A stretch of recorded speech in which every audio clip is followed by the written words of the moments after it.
Hello everyone, here is a quick recap of what happened in the hydroponic structure for the last few weeks. And here we are now, we've got plenty of plants in it and everything is working right now. As you can see, water is flowing in the entire structure. So what do we have?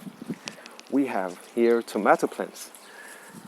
Those tomato plants are in the vertical part of the structure, and I've also put them some in the horizontal part, and you can see that the ones in the horizontal part are smaller in size than those ones, and I think it's because the flow that goes in the root system isn't as optimal as there. Just quick recap, this structure has a water tank in the ground here. The water goes here, here, it flows down the tubes, goes in the slope right here, into the two cases here, and back into the reservoir. So yeah, we have tomatoes, I've got peppers, I've got mint. This mint is coming from one I had in the soil over there, so I'm trying to see if it can adapt to the structure. Here I've got a dead cucumber, I've got strawberries here, here. All those are strawberries. We love strawberries. We make jellies with it, we make cakes, we make a lot of stuff. Those two guys are it was supposed to be butternut, but I think I mixed all my seeds, so I'm not sure. Yeah, this one is a butternut.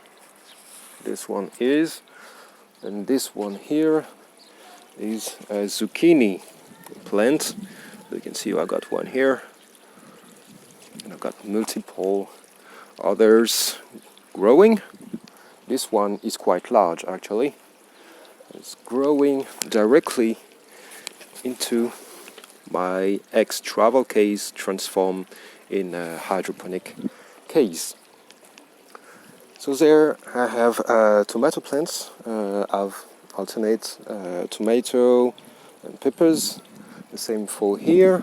Here I got some parsley. This one I bought, it had already some soil. It was growing in soil, so I took the soil away with some water and put it directly in the structure, and it seems it's quite good for him. And here it's cucumbers. You can see I got some small one growing here and there. Here is cucumbers too, and this one had troubles. Those were the first leaves, you know, when it was very small, the leaves got eaten by my calcium and magnesium deficiency, so I've solved it out since. And here I've got some beans. Those are beans that grow and that follow cables I've put everywhere, you see, and the goal is to make ways for it to grow. And what I want to do ultimately, like for this one, is to put a cable above my tube here to make shadows for the tube, so that the water isn't very hot in the summer. And of course, everything is automated thanks to the hydroponic systems, where we have continuous pH and EC monitoring and pH and EC regulation. So what I have here is some pH minus. I've got the 3 part of my main nutrients, and I've got here a little booster that I've added until now, and I will change the solution right now for another mix and to try other brands too.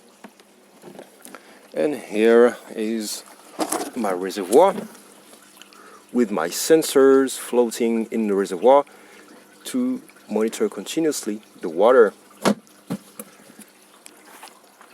So everything is working great right now. I will send new updates in the future. If you got questions, you can of course send me a direct message or ask me questions by email. and I'll be very happy to answer it for you. Talk to you soon. Bye.